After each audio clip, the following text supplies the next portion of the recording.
So I came across this video. I saw Sneeko had done a reaction to it. I have yet to watch his reaction, but the title itself interested me enough to do my own reaction. And this is called The Pathetic Life of an Internet Alpha Male. And it interested me because when I first started off this channel, I started off as a podcast and I was doing this alpha male type content. But when rewatching and editing my own videos, I felt like it was cringe. So I chose more of an authentic route and to give my authentic personality. Not that I've ever lied, just the energy was always off during these podcasts. So let's get into it.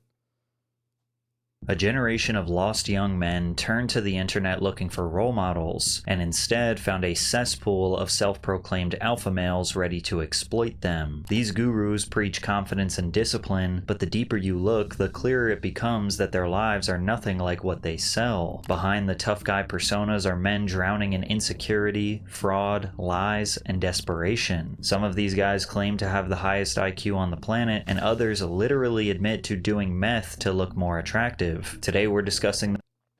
Why do they have clavicular on here, dude?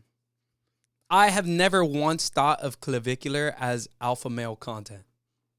The most notorious ones, starting with King Azulai, the alpha who pled guilty to sexual contact with a 15-year-old girl. Ben Azulai essentially looked at Andrew Tate and said, I can do the same thing, only Ben has less charisma and it is way less convincing when he lies, because his origin story is almost certainly completely made up. According to Ben, his mother came to America through the Mexican border to give birth to him. He spent his early childhood going between America and his mother's home country of Israel, before permanently settling in the United States at 10 years old. Ben claims that he began visiting a Chinese restaurant every day for lunch, where he was mentored by the restaurant's owner and trained in the art of Kung Fu. Ben, who barely spoke English at the time, became the target of bullying at school, and used his newly acquired martial arts skills to beat anyone and everyone up who disrespected him. People really understand things better when they get a fist in their face.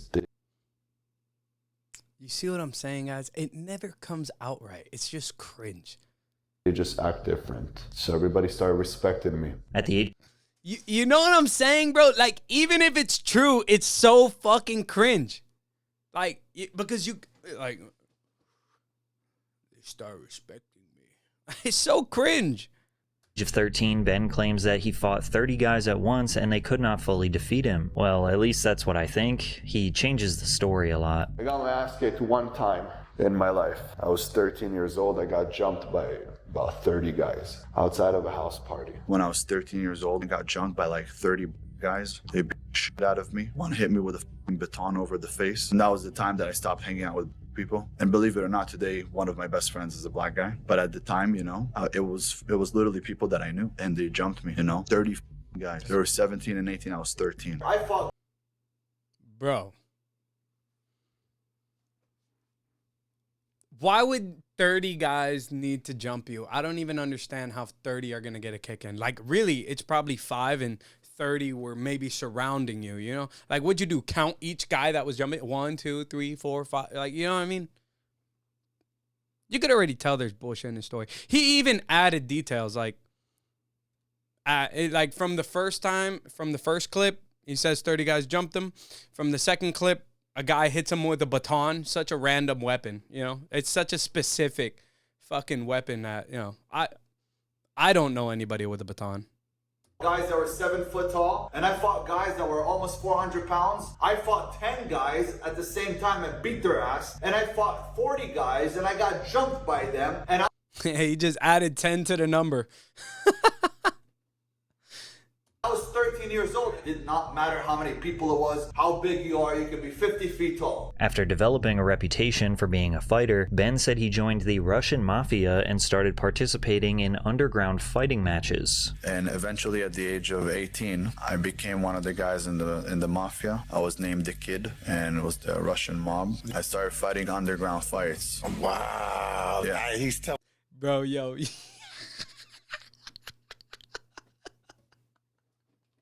This guy's so full of shit, dude. I've seen him a couple times on Instagram, too. During the hype of the alpha male content, I've seen him online. He's so full of shit. telling the freaking truth. You started kicking everybody's butt. Yeah, he was putting me in there with anybody. I told him, give me anybody, I'll eat their throat. I don't care who it is. You were just a... I was a... He was literally saying just... My favorite part about Ben is that even though he portrays himself as a ruthless, vicious fighter, he does show his deep insecurities for his height. Standing at a mere 5 foot 7 inches, he justifies his height by comparing himself to some of the worst men in human history. Height doesn't mean anything. It's 5'6". Having longer limbs do not make you any better. You ever seen Putin? 5'6". No. Joseph Stalin? 5'7.5". Anyways, while he was participating in underground fights at age 18, Guys, I'm 5'7", all right? I'm not one to make fun of nobody's height at all. he was also arrested, which led to some prison time. And I got arrested for something that they... I would also agree that height doesn't really matter. I actually, you know, I work in a club, so I fight people, you know, maybe like once every 3 months. Realistic number, you know. Sometimes there's a bad month where the club's super busy, everybody's fighting. You kind of have no choice, you know, when you work in the business, you know. You don't want to be looked at like that pussy, you know. So I've been in fights. I find it way easier to fight a tall, skinny man. It's way easier. Way easier. Fighting somebody my height is way harder to drop them versus somebody that's taller than me. And that's a fact. You know, imagine someone that's your same height. It's going to be way harder. Like, you got to get low versus someone that's a little taller than you. You could kind of just scoop their legs. You know, you don't have, it doesn't require as much effort. It doesn't mean I'm going to fight Dwayne Johnson, but you get me.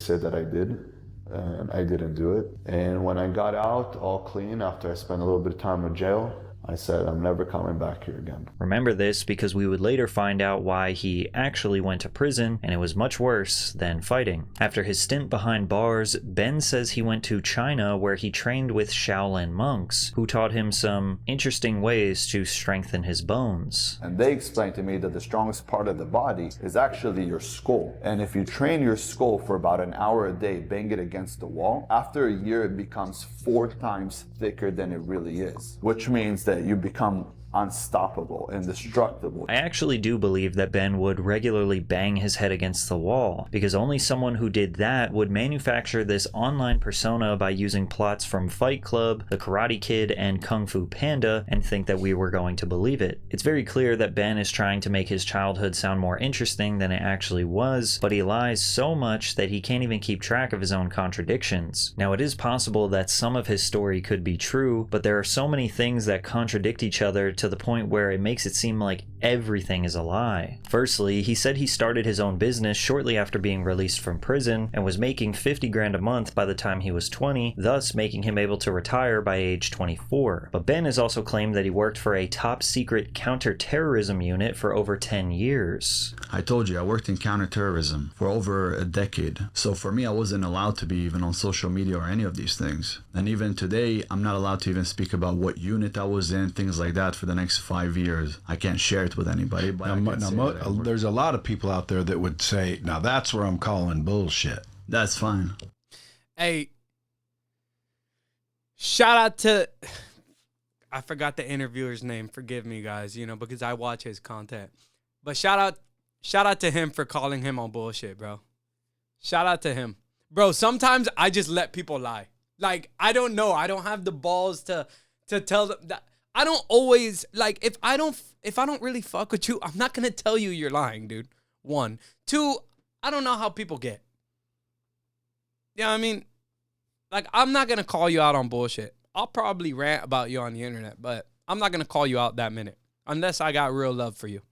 Nobody cares. I And don't it's care. convenient that you can't talk about it, so no one can verify. Well, you know, there's units that are called invisible units. I'm not doubting you. I always give everyone the benefit of the doubt. Yeah, I don't care. But if I were to question it, I would say, well, wait a minute. At 17, you were homeless. At 18, 19, you were cleaning carpets. Then you got into I got out of telemarketing. Yeah, then you started doing real estate. And you started investing here and there. That was only 10 years ago. So when was the counterterrorism? Yeah. And who was it for? The Israeli army? Well, that's Israel and the United States. We work with both. That's the Because CIA. No. Counterterrorism is a little bit different. But you had to be with somebody. Yeah, but can't talk about who I was with.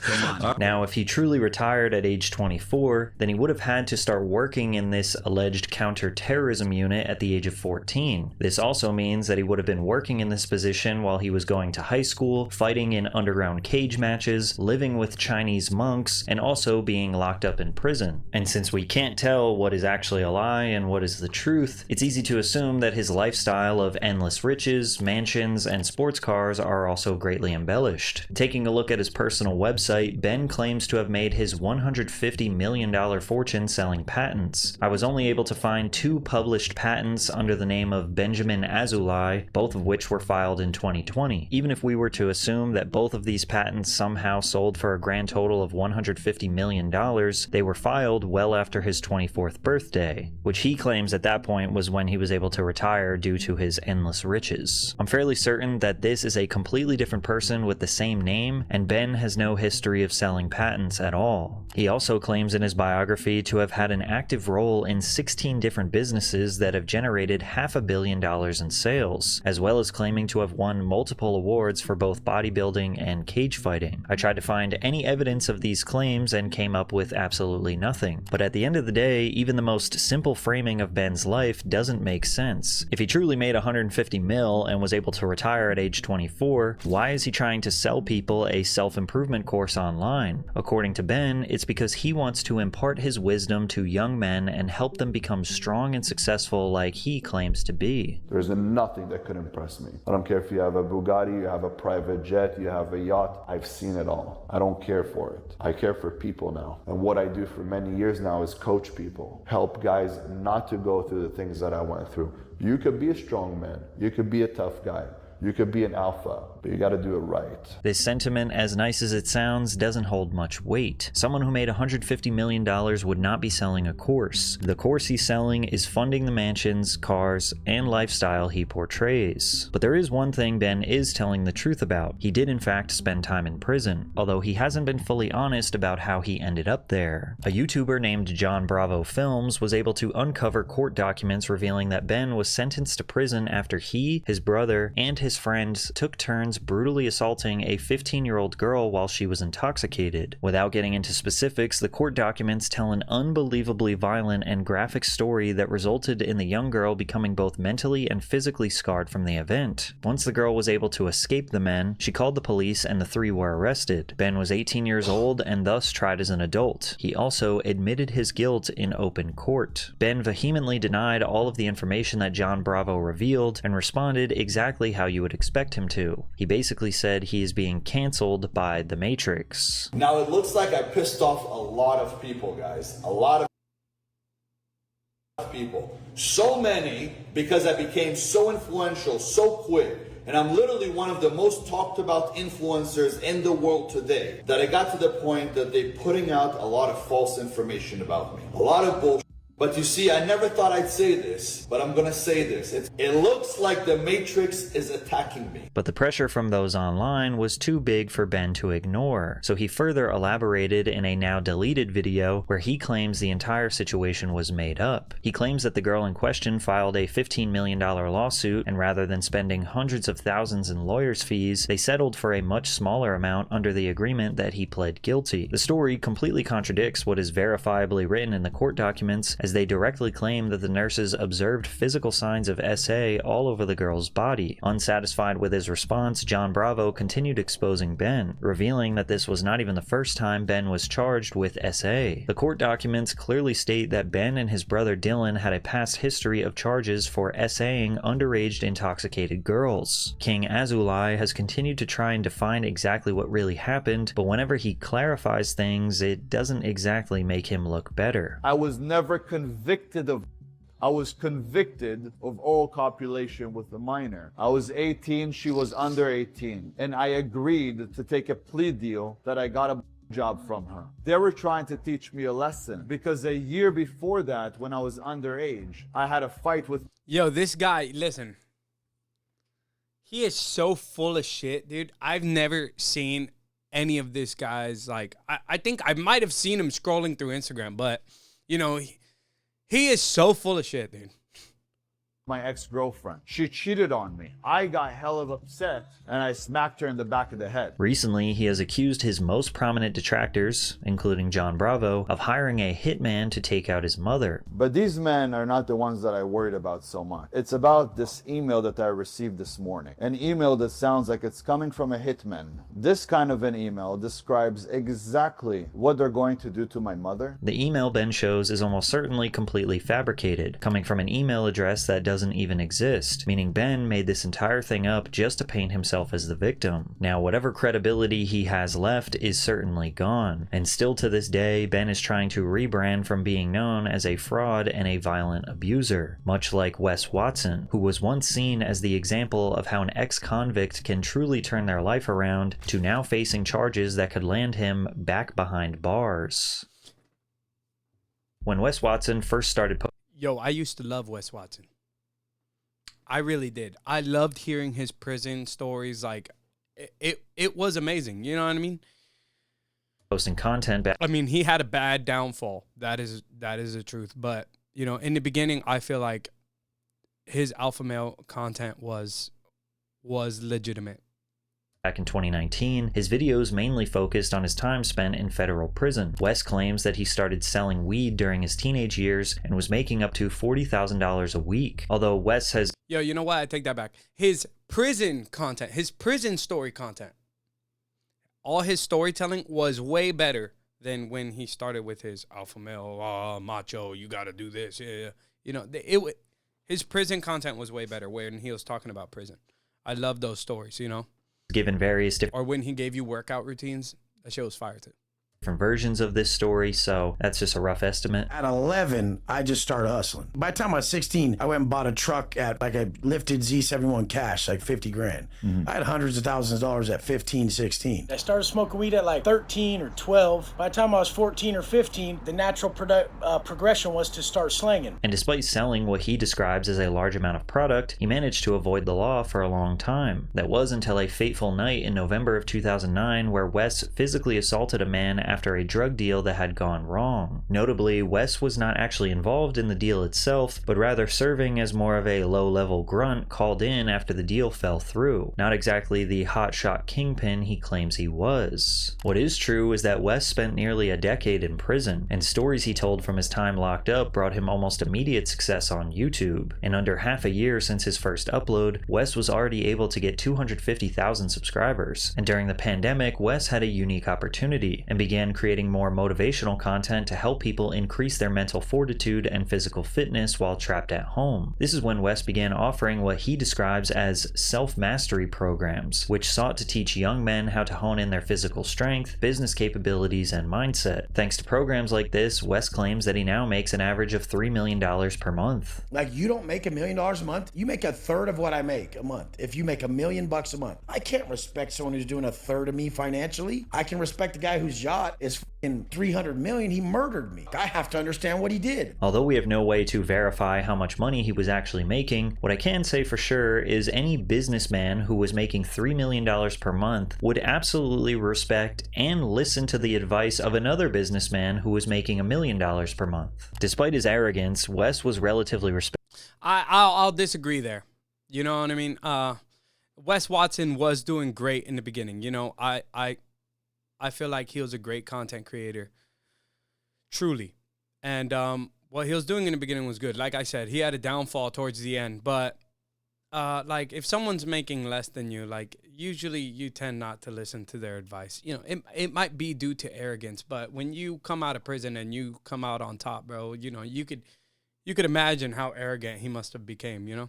In the early days of his content creation career. His videos served as a cautionary tale of just how brutal and unforgiving spending time in federal prison can be. Wes sold himself as a man who learned from his mistakes and was trying to teach other people lessons that he had to learn the hard way. In particular, Wes has claimed that his anger issues were the catalyst for many of his problems. My biggest vice is anger. I have a problem with it. It's the biggest battle of my life. These vices hold us from everything, all our dreams, everything we could ever possibly just gather up in love for our lives. Our vices are holding us from it. Of course, Wes put on the persona that he was a changed man, and now found healthy ways to deal with his anger. I don't fall victim to my old vices, the drugs, the negative shit, the anger. I don't fall victim to it no more. I've done so good on my anger lately too. I'm so proud of it. You guys, you have to drop all this shit and not drag your family through the mud. But this didn't seem to be the case, as conflicts in his personal life made it to the public eye, and they showed that Wes hadn't really changed at all, particularly when Valerie Watson, Wes's now ex-wife, posted a video to social media accusing her husband of both physical and emotional abuse. I literally have held my tongue for way too long to protect him. It's not happening anymore.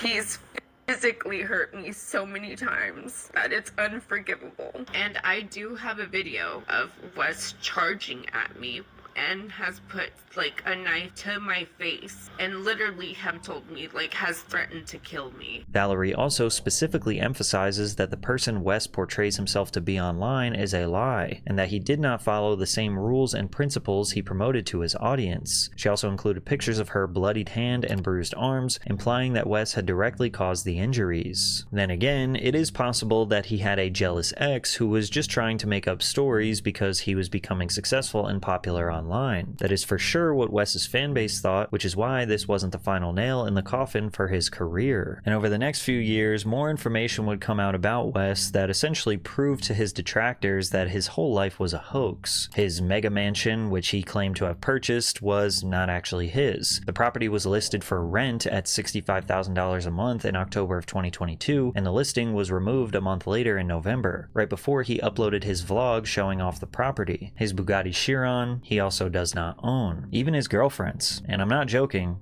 are literally rented. Wes was exposed for hiring a female escort for $200 an hour and pretending that she was his actual girlfriend. His house is rented, his cars are rented, and even his girlfriends are rented. Which doesn't mean that he is secretly broke, it's just clear he isn't exactly the business mogul he claims to be. If Wes had taken the money he's been wasting on overpriced cars and homes for Instagram and actually invested it, he could have actually owned real assets by now. A large property, maybe not supercars, but still expensive luxury cars. But he didn't do that because Wes is creating the illusion of success to sell more courses and coaching to people who don't understand what real success is, which is, I have to admit, ironically a good business strategy. The problem is this relies on the customer lacking intelligence and desperately wanting a role model, and thus paying a con artist with deep insecurities. He even lies about his height. Despite being listed as 5'8" in court documents, Wes gets furious when anyone suggests he's shorter than 6 feet tall. How tall am I? I'm 6 foot. When we went into medical, when I was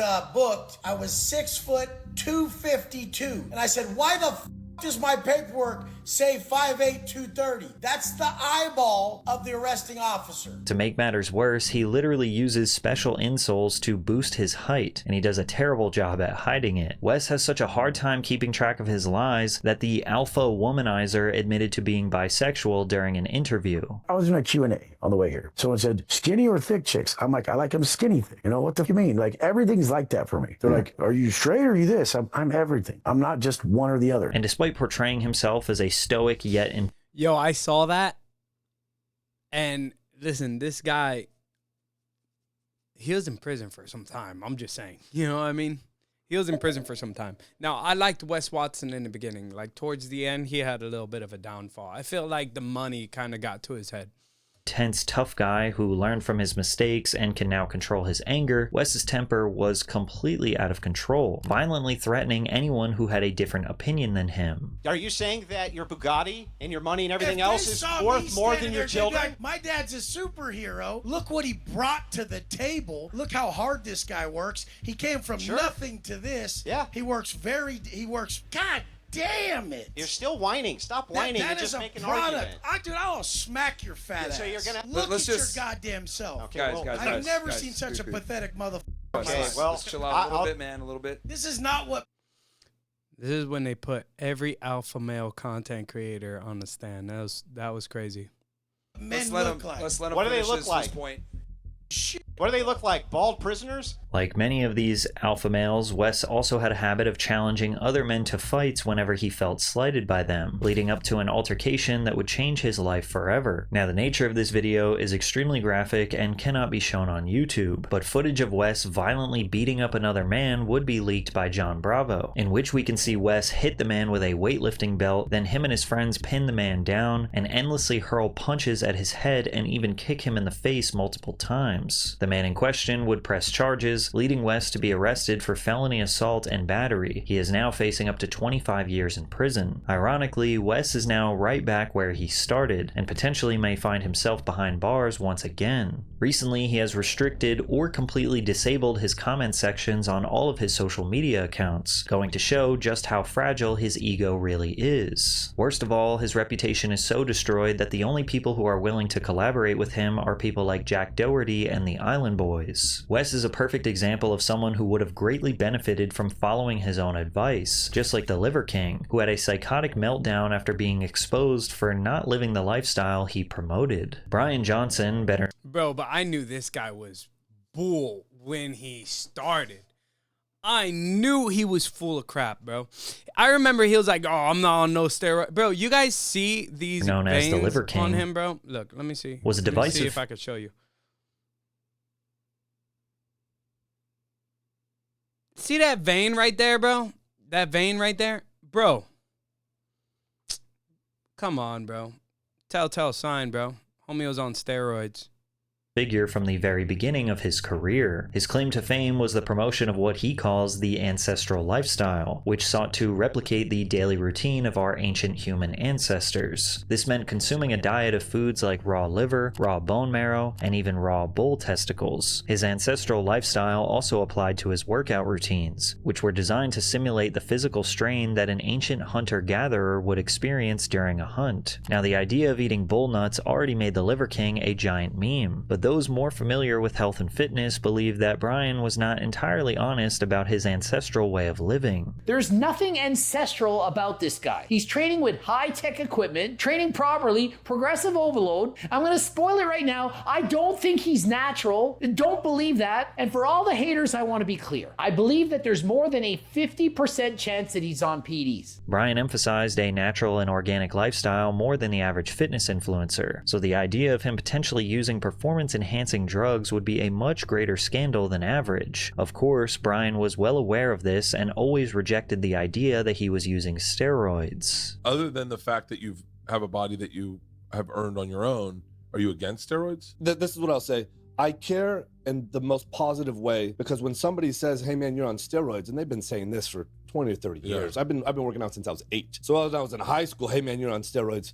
This is a great compliment. There's a lot of subprimals that are convinced that Liver King is taking steroids. Is Liver King natty? Do you think if I was on steroids, I would have these appendages down here, these legs? Have legs? Do you see how little my legs are? When I was in college, I weighed 175 pounds and I was single-digit body fat. I started working out about 8 or 9 years old. I had already been working out for, 10 or 12 years. So now I'm 45 and I've gained less than 1 pound a year over 25 years. So this is what I say to people that make this accusation. If you don't believe this is possible, then I suggest that you take that self-limiting belief, you put that in a box and you bury that next to all your embarrassing shit and don't open your mouth about it. Let that live with you. Don't let that live with somebody else. Notice how he never responds to the question with no. He only did outright deny his usage briefly one time on No Jumper. So again, for the record, I've never taken steroids. I'm thinking about doing it. Despite this, very few were actually convinced that he was natural. And when you think about it, hardly anything about Brian's life was ancestral to begin with. He lives in a modern house and posts on social media every day. Not to mention that he uses real weights, modern workout routines, and even a hyperbaric chamber to maintain his figure, all of which ancient humans never had, plus a seemingly endless supply of supplements. I mean, just look at him compared to actual people living a tribal lifestyle. They simply look nothing like him. It's amazing what this primal ancestral diet can do for the human body. As you can see, these African hunters all share the same physique as Liver King. People had good reason to be skeptical, but without definitive proof, Liver King could have just been an anomaly. This would change when he was exposed in a series of leaked emails by a fitness YouTuber named Derek, better known as More Plates, More Dates. These emails were sent before Brian's internet fame and show him consulting with a bodybuilding coach on how to improve his physique with the use of performance-enhancing drugs. He notably emphasizes the importance of fine-tuning his regimen in preparation for a social media campaign to grow his following, and lists out his current stack of performance-enhancing drugs. We also get a look at blood work results that Brian shows in relation to his drug usage. Most damning, however, was the revelation that Brian had actually previously reached out to Derek, requesting fitness coaching, and personally revealed his PED usage. I need to get shredded, have more energy, and get my brain working better, but I overtrain. Approximately 12 to 14 workouts a week and can't stop. I played around with peptides and would like to explore real GH like Omnitrope and others. I sleep well, eat well. I even have a hard shell hyperbaric oxygen therapy, presumably, cold plunge, sauna, etc. at my house. I need next level, which is why I'm reaching out. Can you reassure me that all information discussed, wish confidential, presumably will be held confidential? What once was likely an assumption was now the truth. The Liver King was lying about his entire online... Bro, but you could tell, though. You could literally tell with this guy. Anybody that thought he was natty, come on, that's ridiculous. You know? Ridiculous. Persona. He claimed that his body was achievable through the implementation of his ancestral lifestyle, and sold many on the lie that they could look like him if they followed his system. But now his system looked like a massive joke, and he had no choice but to confess.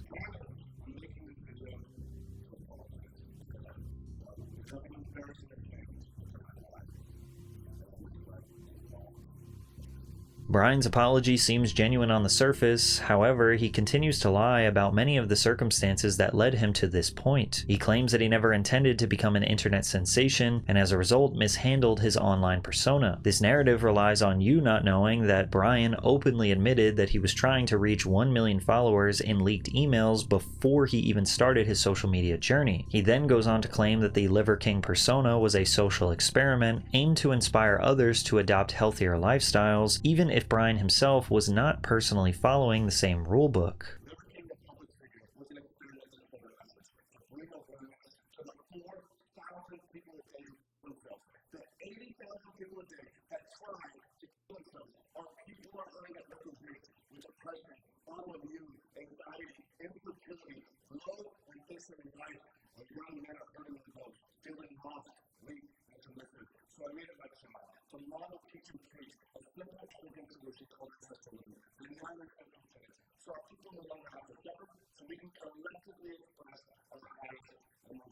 He's trying so hard to build a bridge between depressive individuals and his steroid addiction, LMAO. Brian's reputation was completely shattered. That's a perfect comment for what that video was an example of. 100%.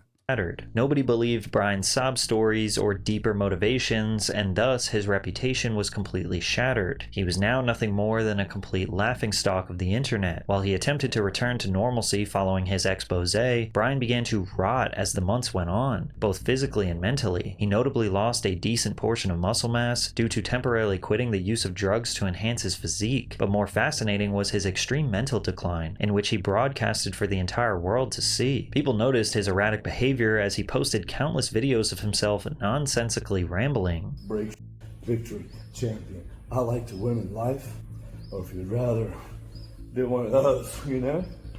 It was nice to meet you. Yeah, you notice something? I noticed he has His content evolved into nothing more than an archive of directionless vlogs, filled almost entirely of dead air, only broken up with more incoherent ramblings. Right, Brian had clearly lost his mind, although things would reach a boiling point when he was arrested for making... Boom. That's right there. That's a sign of some head injury right there, bro. See that? I never noticed that before. That's crazy. He was never one of the content creators I was much into. death threats towards one of the largest podcasters on the planet. You see, Brian has an unnatural obsession with Joe Rogan, which was apparent long before he began showing any signs of mental decline. Joe even acknowledged that Brian had frequently made attempts to appear on his podcast, although was never offered an invitation. One of them came up to me in Vegas. Oh, really? Yeah, one of my security guards stopped him. He was like, I'm a producer for the Liver King. I'm like, what the f*** do you produce? What are you producing? Like, how many UFC events did he try and cozy up? He was front row at one of my shows in Vegas. Yeah, and then I saw him again at the Canelo fight. He was trying really hard to get on the podcast. And he's been trying really hard to get on now. He contacted a few friends of mine, and some of them that have, like Bert Kreischer, that had him on the show. Yeah, he told me he's trying to get on. Yeah, for what? For what? Say that more? Like, come on, this is dumb, man. You ran a con game, and you got busted. Joe Rogan's disapproval cut Brian deeply. However, those feelings would devolve into full-blown hatred as his mental health declined further. Brian truly hit rock bottom shortly after the release of a Netflix documentary series about his rise and fall. After a break from the internet, Brian returned looking more disheveled than ever before, with his face caked in dirt, twigs sticking out of his hair, and multiple wounds on his nose and eyebrow. In this video, he acknowledges 3 entities who he believes are trying to destroy his life. These 3 individuals are likely the documentary's creator, More Plates, More Dates, and Joe Rogan. Now he was on a personal vendetta to get revenge on those he believes have wronged him. Brian began openly threatening Joe Rogan, challenging him to a fight and graphically explaining how he would do it. What I'm hoping is that you, Joe Rogan, are thinking, I'm gonna choke that motherfucker out, lights out, I'm gonna choke him out. And I kind of hope that if you win, that's how it happens. You won't feel me tap. That's never happening, tapping. Shame on you, I'm gonna make you pay.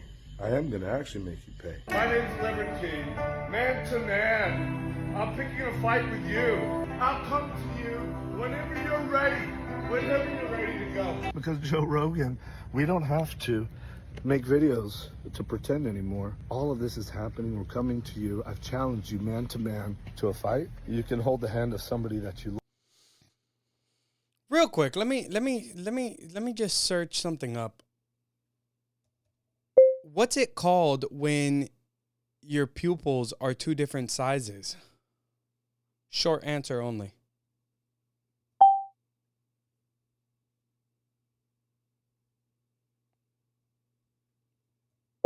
Is that a problem with the brain?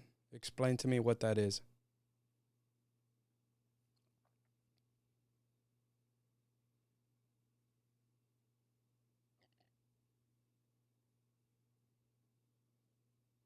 See? That's what I think happened to him. Stroke, aneurysm, brain tumor, rare but serious. Something like this happened to him.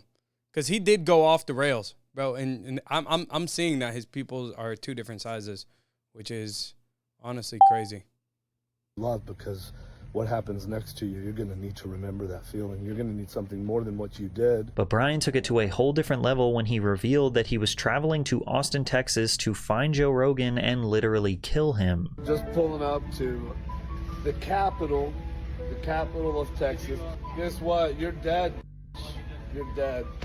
You're dead. Brian began spamming videos to his Instagram feed all throughout the night, leading up to the next morning when the police arrested him at his hotel after receiving reports of his threats. He was taken to jail but released on a $20,000 bond. Part of his bond conditions were the implementation of a non-contact restraining order, meaning that he could not go near or even speak about Joe Rogan in any capacity. A moment like this should have served as a point of reflection for Brian, realizing that he had gone too far and finally getting the help that he so desperately needs. Unfortunately, that is not the case. As recently as November of 2025, Brian is still obsessing over Joe Rogan, continuing to challenge him to a fight and even taping large pictures of his face all over his walls. This behavior is not normal and continues to make him look extremely manic and or crazy. The cracks in Brian's facade began to show when someone with actual credibility decided to challenge him, just like Dr. Mike Israetel, whose credibility evaporated the moment someone actually read the document that earned him the title doctor, only to find it was full of fabricated claims. What helped Mike stand out from most other influencers in the space was his evidence-based fitness regimen, backed by his PhD in sport physiology. Rather than speaking from personal experience and bro science alone, Mike understood at an educated level what it took to achieve your dream physique, and many lifters took his word as gospel. And this sense of credibility seemed to inflate Mike's ego to an extremely high level, with him often bragging about his high IQ and essentially proclaiming claiming to be the smartest fitness coach on the planet. I've taken the Ravens Advanced Progressive Matrices test, and I pegged at scale high. So you get every single question right. And so my IQ is above 160. We don't know how high because they don't do standardized IQ tests above that. I'm both on a raw IQ scale smarter than almost every coach, maybe every coach. I know more about physiology, body responses, etc. than they do in most cases. And so if I don't trust you intellectually and I think I can do a better job doing what you do than you, it becomes a real big problem for me to follow your advice. With this arrogance, Mike found himself in public feuds with a handful of other prominent fitness influencers, frequently getting into debates and turning to personal insults when things don't go his way. And also in every category of human behavior, I'm tougher than you. I can train closer to failure than you. I can do it for longer. I have more willpower than you. I'm just better than you, Lyle. Because Mike views himself with such high regard, he very rarely filters himself, causing him to say things that make him sound completely unhinged. I'll read a comment on social media directed at me, I guess about me. And it's from nameless, faceless. And I begin to fantasize about what it would be like and how much sublime pleasure I would receive in hurting that person at a deep physical and emotional level, hurting them in such a way that they're never going to walk right again and they're always going to remember me and how. That's a problem with these roiders, bro. They got a lot of anger issues, bro. You know what testosterone does to you? I don't think testosterone makes you mad, right? I have a friend that did testosterone. The old co-host on this fucking channel is now a fitness influencer kind of sort of thing. Fitness coach at a gym that's held at high regards. And he told me that steroids really just enhance who the person actually is. So if you're aggressive, it's going to enhance that. If you're an emotional man, it's going to enhance that. They dared to cross me. As well respected as Dr. Mike was, he was equally divisive, and many felt compelled to take a closer look at his resume. This included Solomon Nelson, who took it upon himself to dissect Mike's PhD dissertation. This paper was the final requirement for Mike to receive his doctorate degree, and reasonably could be considered the culmination of all of his efforts to achieve his PhD. However, Solomon was shocked to find out how poor the thesis was, going as far as claiming that it deserved a failing grade. I'll argue that, according to standard assessment criteria, Mike's thesis would have failed, or at the very least been sent back for major revisions at any high-ranking university. This dissertation was riddled with various issues, such as improper data that implied some of the subjects involved in his study were only 4 pounds, and others were as tall as 345 meters, and some weren't even born yet. 1/3 of the lowest performers was either taller than 3.459 meters, taller than any human ever recorded, or shorter than -6.1 centimeters. As to age, either they were older than 40.4 years of age, or younger than -1.4 years, meaning, once again, that they hadn't yet been born. The paper was also filled with spelling errors, improper grammar, and general structural issues that made the paper more confusing. However, one of the largest issues with his dissertation was the paper's thesis statement, which sought to prove that athletes with more lean muscle mass performed better than those without it, but it fails to make significant contributions to the field it's related to, which Solomon cites as a crucial component to a passing dissertation. Mike's thesis falls short of fulfilling one of the most fundamental requirements for doctoral research, a significant contribution of original knowledge. The stated goal of Mike's thesis was to explore interrelationships among fitness variables that he claimed were less clear in the existing literature. However, the core findings, stronger athletes are more muscular and powerful, that more powerful athletes jump higher and sprint faster, and that leaner athletes perform better in these tasks, are not only unsurprising, but also extensively documented in prior research. Not only has this thesis been thoroughly proven through separate academic research, it seeks to prove something that most people could easily infer on their own. Like, yeah, obviously having more muscle mass makes you more athletic. The fact that Mike could so incoherently incoherently argue what many understood to be a foregone conclusion, raise questions about his intelligence and authority on the subject of fitness. Now, of course, you don't need a PhD to be a respected figure in the fitness industry, but Mike's whole brand and identity was rooted in his PhD to validate his voice in the community. Not only did the lackluster nature of his dissertation discredit his resume, it also made people question how intelligent he was at all. This guy claimed to be so smart that he essentially broke the scales when testing his IQ, but Dr. Mike can't even spell the word science properly. Now, as mentioned before, you don't need a PhD to make fitness content, so all he would have had to do is concede that his dissertation— In his defense, that could have been a typo. In his defense, that could have been a typo. was poorly written, cut his losses, and continue making videos with little repercussions. But rather than putting his ego aside, he went into full-blown damage control. We now know Solomon was looking at an accidentally uploaded incorrect rough draft. So I'll say this, I don't blame him for going hard on it, because he has every reasonable idea to think this was the final draft. It wasn't. We have the final draft now in the link here. And so most of his critiques are just non-starters because the final just doesn't have most of those problems. The claim that Solomon was reviewing the wrong version of the document may seem like a solid response at first, but that can only justify things like grammatical and spelling issues, something that were still present in the newer version of the document. The dissertation still failed in terms of its thesis statement and its interpretation of the data, meaning that the entire paper would have to be completely rewritten to sufficiently remedy its mistakes. Then Mike tried to claim that the new version of the document was actually dated March of 2013, when the one Solomon had was August of 2013, meaning that Solomon did have the most recent and final version of the document. Mike could not hide from this any longer and had no choice but to finally admit that Solomon had indeed been critiquing the correct version of the dissertation. So yes, he is still a doctor, but maybe not the best one. Despite this being an embarrassing moment for him, and seeing a slight loss of subscribers on his YouTube channel, he still has a large fan base rooting for him and seeing his advice as valuable. But this begs the question, why didn't he just tell the truth from the beginning? This is likely due to his immense insecurity. Mike often touts his intellect and credentials in an effort to validate his position to others as well as himself. But now those credentials aren't respected anymore. Mike's insecurities likely played a huge factor in how he chose to respond. But other internet alpha males take their insecurities even further, like Clavicular, the teenage gym bro who literally does meth to maintain his appearance.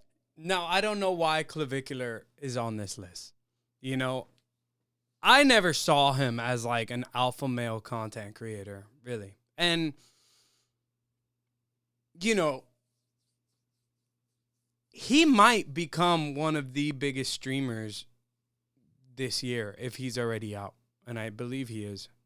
Most internet alphas tend to focus on the importance of financial enrichment and physical prowess. But let's be honest, the reason why young men want to improve themselves a lot of the times is to get girls. 19-year-old Braden Peters, aka Clavicular, has leaned into this particular aspect of self-improvement, promoting what many refer to as looks maxing. Looks maxing aims to improve one's appearance to its ultimate potential. This can involve very harmless acts like getting a good haircut and having a skincare routine or dressing well. However, individuals like Clavicular take it to a much more extreme level. He promotes a plethora of different methods to improve your looks that are extremely dangerous, such as bone smashing. I've been bone smashing for about 2 years, and I have gotten improvements. I used to have flat zygotes pretty much, but bone smash for about 2 years from this point, pretty much every day consistently, and now I've got some tissue.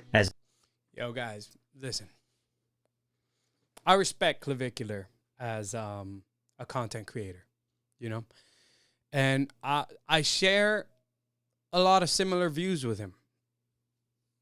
Look maxing is not one of them. You know, I'm not one to care too crazily. You know, I care about health, obviously. But, bro, bone smashing, bro, come on, my guy. Like, that was ridiculous. And the meth thing was ridiculous, too.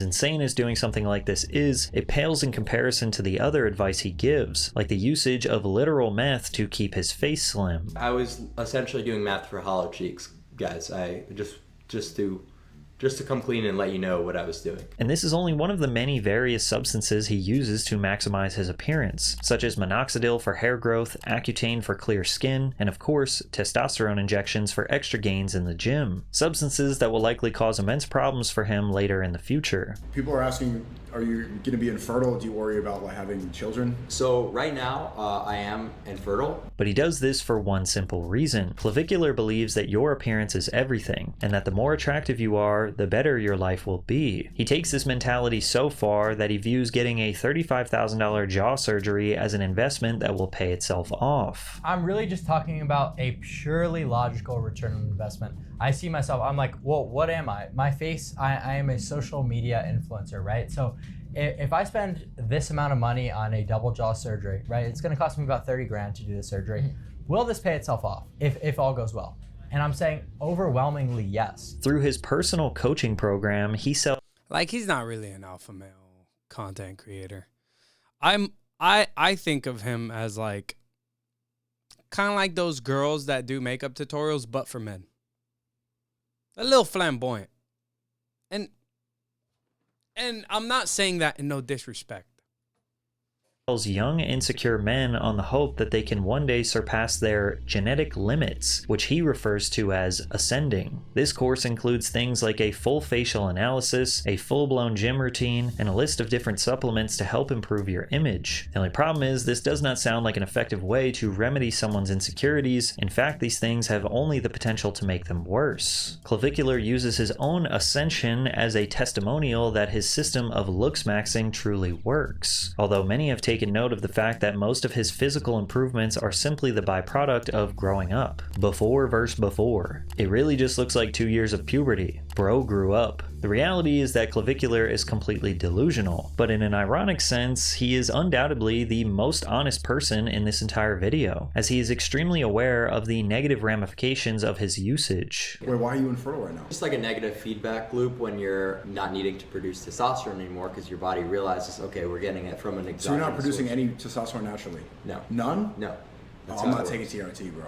How do you think it works? You just don't, your body realizes we're at a certain level we don't need anymore, so it stops producing it. The reason why he is on this journey is because he believes that he is genetically disadvantaged and has only made himself ascend to a slightly above average appearance. These people, these looks max creators, we're all genetically gifted. They don't really understand, how it is to grow up not exactly good looking. People are placing me high tier normie as a little bit above average, between a 6 to a 6.5. On an actual decile scale that makes sense. According to Clavicular himself, both of his parents are bodybuilders, and he began taking testosterone at only 14 years old to achieve a larger physique. So it's likely that from a young age he derived self-worth from physical appearance, and has developed extremely severe body and facial dysmorphia as a result. I was on a little bit of everything, to be honest, growing up. Test at 14. How do you even get testosterone at 14? I just ordered it on the internet. He has even directly acknowledged that he is actively shortening his lifespan for the sake of looks. It is very likely that some of my lifespan will be diminished with the things that I'm doing. I don't believe that's from some of the steroids,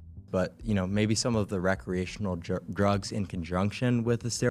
So that's a very real possibility. As sad as this is, it does not absolve him from personal responsibility. His program currently has over 1.4 thousand active members, each paying $50 a month to take part. This coaching program has grown exponentially in recent weeks, most notably because of a viral clip of him injecting fat-dissolving peptides into his 17-year-old girlfriend's face on stream. Other clips show him casually picking up girls and even criticizing their facial flaws while meeting them. Oh yeah, so you have it like a... I mean, dude, listen, I love that he does that. I don't know, dude. I love that he does that. And he does it, and he doesn't do it specific to women.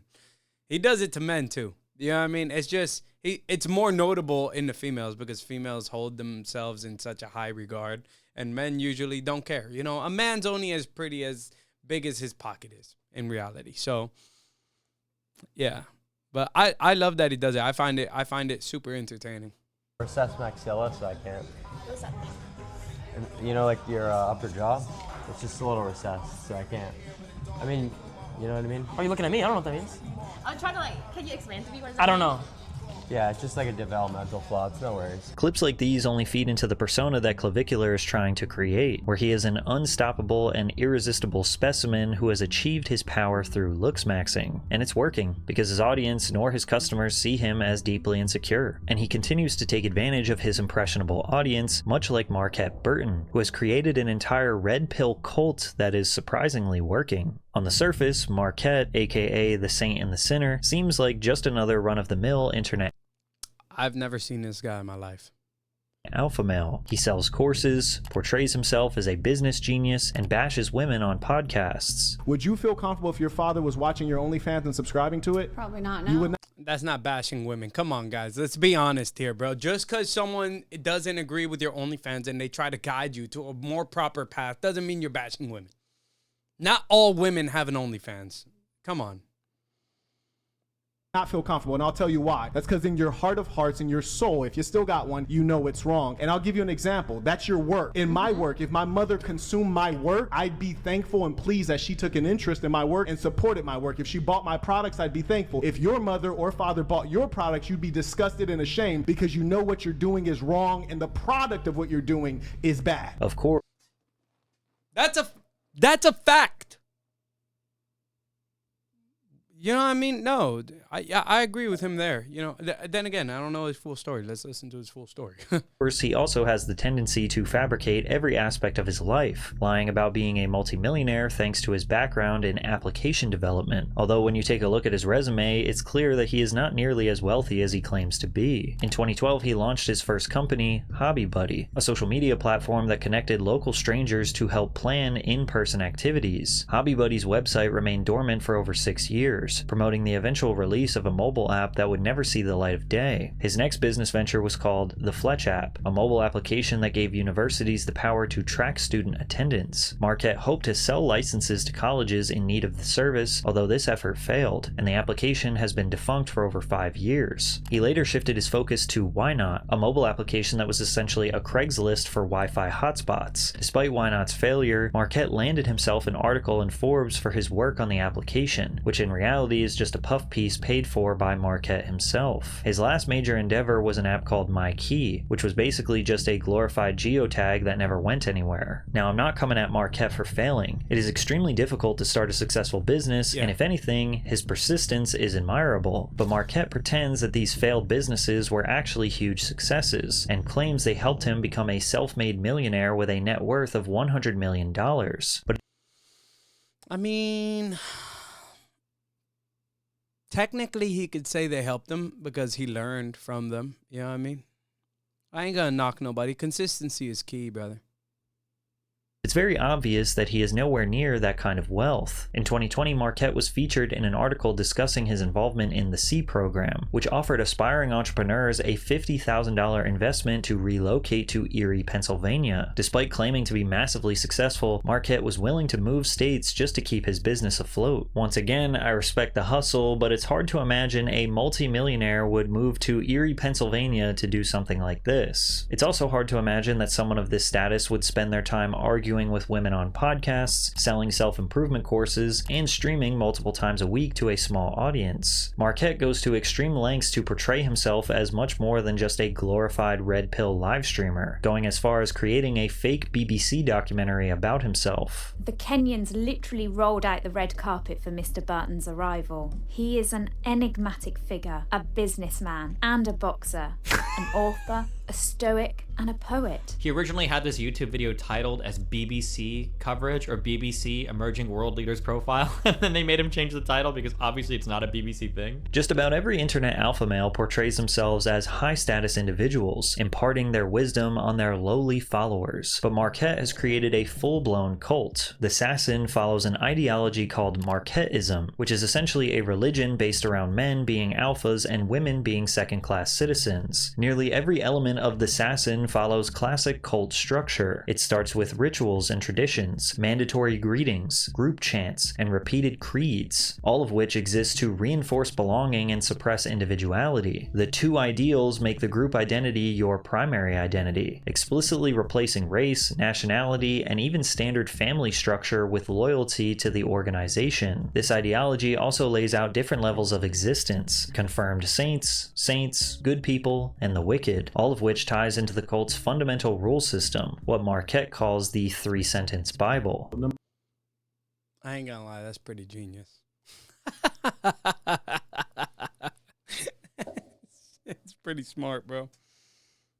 Number one, be yourself. Number 2, be good to yourself. Number 3, be good to good people. From there, it establishes a strict hierarchy where one man sits at the top and everyone else, especially women, is assigned to a rigid, subservient role. The rules for women read less like relationship guidance and more like obedience training. Don't speak while thinking. Don't interrupt peace. Cook every 4 hours. Manage his food. Manage his house. Manage his schedule, but never question him. And most importantly, the system positions the outside world as the wicked, while members become saints, creating an us versus them mentality that isolates followers, making the group the only place where they feel understood, valued, or morally superior. And of course, there's a direct correlation with moving up in the ranks and how much money you give to Marquette, whether it be through his business coaching courses or ticket sales for in real life events. I also find it hilarious that a single woman is only required to pay $200 and a single man has to pay 3 times as much at $600, because it's hard to see why any single woman would enter a room full of people that believe in Marquettism. Yet despite the insanely high price of these tickets, Marquette manages to convince a surprising amount of people that they are well worth it, and watching them all speak in a circle gives strong cult vibes. For the good of the assassin.